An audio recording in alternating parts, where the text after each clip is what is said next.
Good morning बच्चों। आज हम पढ़ेंगे भूगोल में जल संसाधन लेसन नंबर 8। देखिए, जल संसाधन में आपके कोई भी सिलेबस नहीं हटाया गया है, पूरे पाठ को ही रखा गया है। इसमें से 2 अंक का प्रश्न आता है। पहला तो जल संसाधन का परिचय जानना है हमें कि जल कितना प्रतिशत है। तो हमारी पृथ्वी के धरातल पर 71% जल है और 29% स्थल है। इस बात को हमें जानना है। दूसरी बात कि हमारे जल का कितना प्रतिशत महासागरों में है। तो ये बताया है जल का 97% भाग महासागरों में खारे पानी के रूप में है। शेष जो 3% जल है वो केवल उपयोग हेतु है। उसमें भी हम किन किन चीजों का उपयोग ले सकते हैं। तो इसमें बताया है 3% का 69% हिम रूप में है, जो बर्फ के रूप में जमा रहता है पहाड़ों पर, हम उसको काम में नहीं ले सकते। और 3% का 30% भूमिगत रूप में रहता है। अब 1% जल का उपयोग मानव पेयजल, सिंचाई व आर्थिक क्रियाओं के लिए करता है। तो भारत में कुल उपयोग योग्य जल की उपलब्धता 1869 बिलियन क्यूबिक मीटर है। इसमें से केवल 1123 बिलियन क्यूबिक मीटर जल ही उपयोग में लिया जाता है। ये तो था जल से संबंधित जानकारी। अब नेक्स्ट दिया है जल प्रबंधन, कि जल को किस प्रकार व्यवस्थित किया जाए। तो वर्षा जल का अधिकांश भाग नदियों के माध्यम से समुद्रों में व्यर्थ में चला जाता है। इस व्यर्थ होने वाले जल का सदुपयोग बढ़ती जनसंख्या की मांग की पूर्ति हेतु मानसून की अनियमितता के कारण सूखे व अकाल से निपटने के लिए जो उचित प्रबंध किया जाता है उसे जल प्रबंधन कहते हैं। तो देखिए, हमारी आजादी के बाद में हमारे देश में पंचवर्षीय योजनाएं लागू की गई और पंचवर्षीय योजनाओं में बहुत से उद्देश्यों को पूरा किया गया।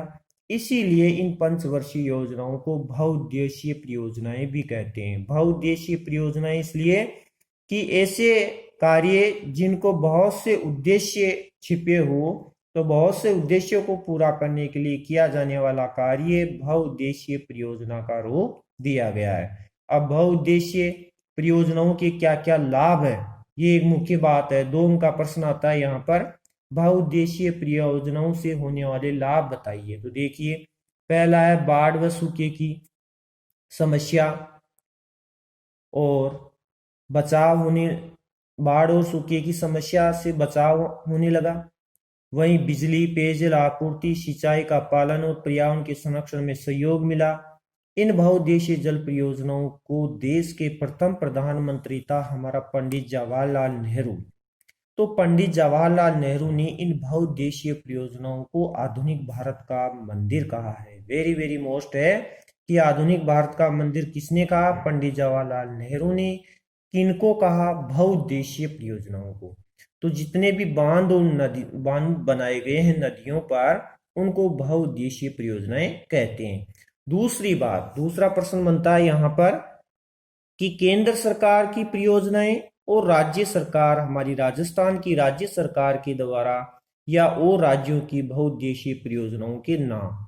तो कोई से नाम पूछ लेता है कि केंद्र सरकार की 2 बहुउद्देशीय परियोजनाओं के नाम बताइए, जिनमें देखिए नांगल, रिहन, दामोदर, हीराकुंड, कोसी, टिहरी परियोजना आदि केंद्र सरकार की है। दूसरी, हमारी राज्य सरकार में बनाई गई और राज्य सरकारी की बहुउद्देशीय परियोजनाएं अपने राजस्थान की है चंबल परियोजना, जो मध्य प्रदेश और राजस्थान की मिली जुली है। नागार्जुन सागर परियोजना आंध्र प्रदेश, तुंगभद्रा परियोजना जो आंध्र प्रदेश व कर्नाटक की मिली हुई है। सरदार परियोजना गुजरात और मध्य प्रदेश और राजस्थान 3 राज्यों की मिली गई है, तो ये राज्य सरकारों ने बनाया है। मयूराक्षी फरका परियोजना ये पश्चिमी बंगाल ने बनाई है। माही परियोजना गुजरात ने बनाई है और इसी तरह से गुजरात और राजस्थान ने बनाई है। गंडक परियोजना बिहार तथा उत्तराखंड की, मचकुंड परियोजना आंध्र प्रदेश और उड़ीसा की।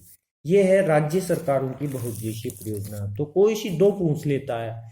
अब देखिए, हमारी केंद्र की बहुउद्देशीय परियोजनाओं में पहली है भाखड़ा नांगल परियोजना। भाखड़ा नांगल परियोजना 1948 में आरंभ हुई थी और 1963 में यह संपूर्ण परियोजना को क्रियान्वित किया गया।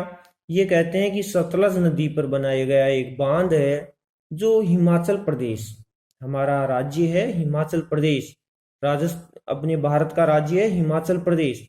तो हिमाचल प्रदेश के बिलासपुर के निकट इस बांध को बनाया गया जिसको भांकड़ा नांगल बांध कहते हैं। ये बताया जाता है कि ये पंजाब, हरियाणा और राजस्थान, 3 राज्यों की है, पंजाब, हरियाणा तथा राजस्थान की संयुक्त परियोजना है। और साथ ही है यहाँ सतलज नदी तथा यमुना के मध्यवर्ती क्षेत्रों में सिंचाई के लिए इस बांध को बनाया गया, विद्युत आपूर्ति, विद्युत उत्पादन के लिए बनाया गया और लोगों तक शहरों में पेयजल आपूर्ति के लिए इसको बनाया गया था। इस योजना में 2 बांध पंजाब के अंबाला में जिले में बनाए गए थे। पहला बांध भांकड़ा जो 518.16 मीटर लंबा है और उसकी ऊंचाई है 167.66 मीटर ऊंचा। तो भांकड़ा बांध ये सबसे ऊंचा बांध है। सीमेंट तथा कंक्रीट से निर्मित विश्व के सीधे खड़े बांधों में यह सबसे बड़ा बांध है। तो खड़े बांधों में इसकी ऊंचाई सबसे ज्यादा बताई गई है, आप इस चित्र के माध्यम से जान सकते हैं।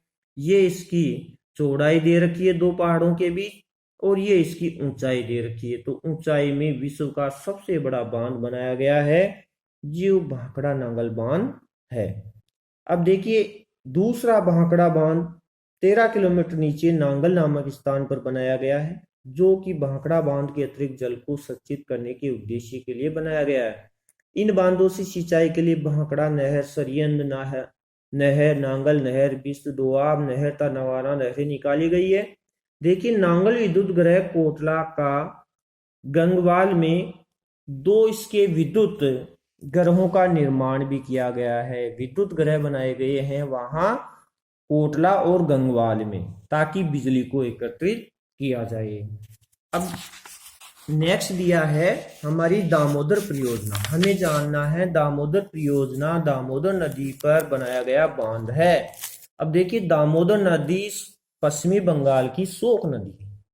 दामोदर नदी पश्चिमी बंगाल की शोक नदी है। तो पश्चिमी बंगाल और झारखंड ने मिलकर के इस बांध का निर्माण किया है। कहते हैं कि पश्चिमी बंगाल की जो शोक नदी कही जाती है दामोदर, तो दामोदर नदी पर एक बांध बनाया गया। यह भी 1948 में आरंभ हुआ था और बंगाल में मार्ग परिवहन, अपर्दन और बाढ़ के लिए कुख्यात थी ये नदी दामोदर नदी। तो उस पर इस बांध को बनाने से अब बरसात के दिनों में बाढ़ के हालात कम होने लग गए। तो ये बताया जाता है कि ये नागपुर के पठार के पूर्व की ओर बिहार व झारखंड में 290 किलोमीटर तथा बंगाल में 240 किलोमीटर बहकर हुगली नदी में गिरती है। तो बाराकर, बोकारो व कोनार इसकी सहायक नदियां भी है। ये बताया जाता है कि 18,000 वर्ग किलोमीटर क्षेत्र में बाढ़ और अपर्दन के हालात उत्पन्न करती थी। तो भारत सरकार ने अमेरिका की टेनेसी नदी, अमेरिका में एक नदी जो तबाह करती थी, उसी पर बनाए गए बांध का प्रोजेक्ट यहाँ भारत में लाया गया। तो उस टेनेसी घाटी परियोजना निगम के प्रारूप के अनुसार भारत में दामोदर घाटी निगम की स्थापना की कि वहां पर अमेरिका में टेनेसी नदी थी, वो भी ऐसे ही बाढ़ लाती थी, तो वहां पर एक बांध बनाया गया था। उस बांध की तरह ही भारत में भी दामोदर नदी घाटी की एक परियोजना बनाई गई। अब देखिए इस परियोजना का उद्देश्य था पश्चिमी बंगाल और झारखंड नदी घाटी का आर्थिक विकास और वहां के निवासियों का जीवन सुधार, कि वहां पानी को रोक लेंगे। बांध बना दिया गया जिससे आसपास के क्षेत्रों में पानी उपलब्ध हो सके और भूमि जल स्तर भी रह सके।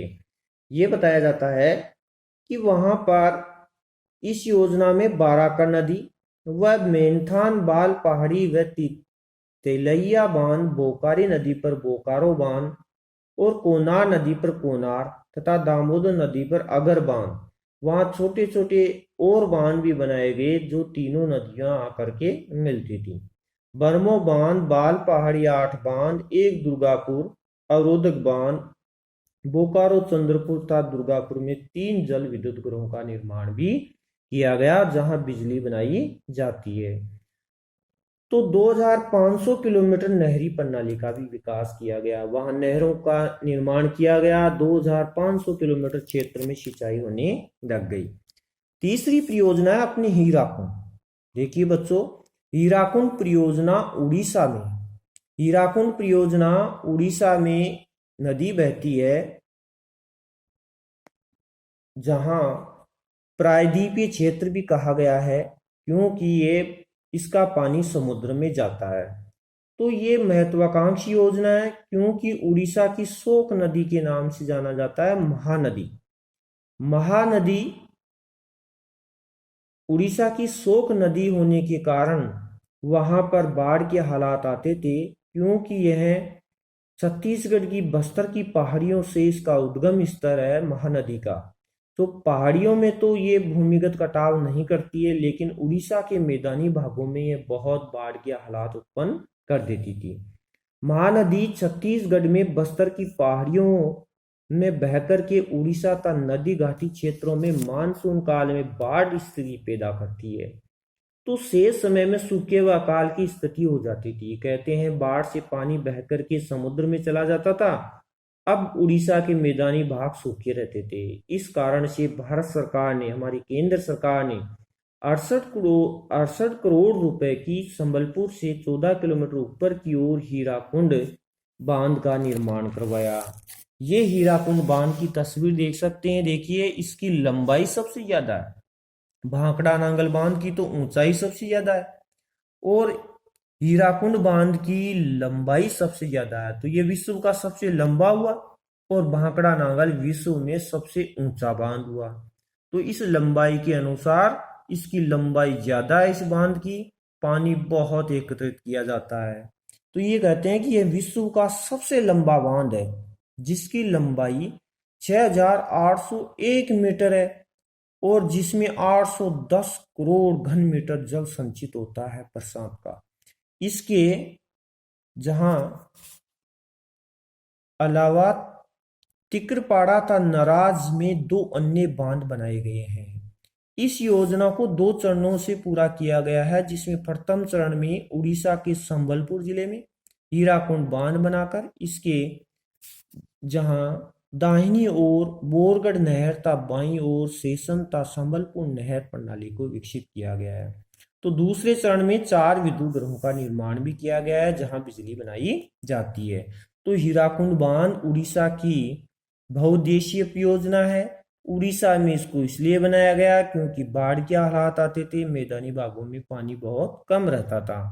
तो यह विश्व का सबसे लंबा बांध बनाया गया। कहते हैं कि 4801 मीटर, हम कह सकते हैं 4.8 किलोमीटर लंबाई है इस बांध की। तो पानी इसमें बहुत ही सिंचित होता है, बरसात का पानी एकत्रित होता है। नेक्स्ट देखिए बच्चों, राजस्थान में बहुउद्देशीय जल परियोजनाएं।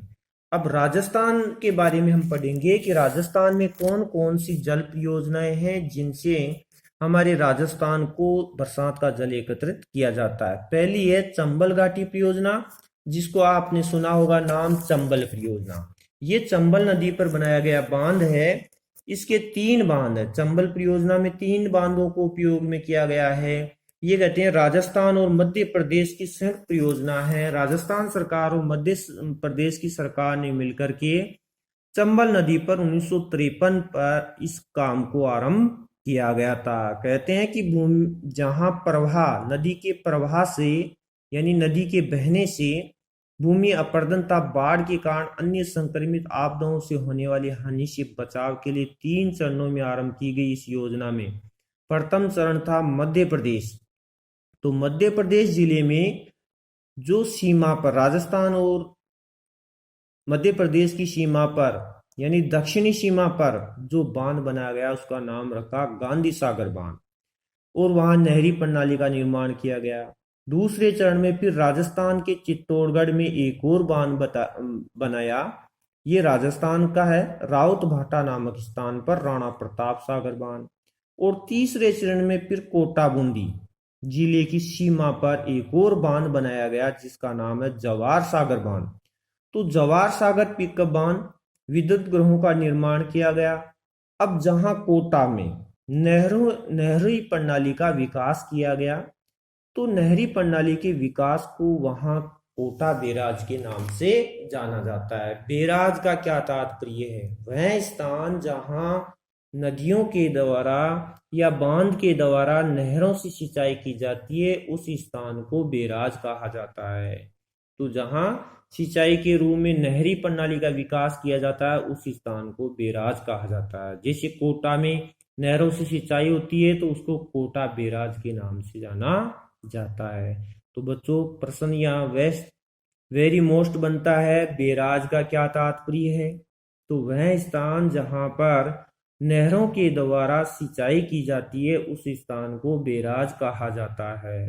जैसे कोटा में होती है नहरों के द्वारा सिंचाई, तो हम उस स्थान को बोलते हैं कोटा बैराज। समझ में आई बात? तो ये तो था आपके राजस्थान की पहली बहुउद्देशीय परियोजना, चंबल घाटी परियोजना। अब नेक्स्ट है राजस्थान नहर या इंदिरा गांधी नहर परियोजना। ये हम नेक्स्ट वीडियो में पढ़ेंगे। आज के लिए इतना ही रिवीजन होगा। धन्यवाद।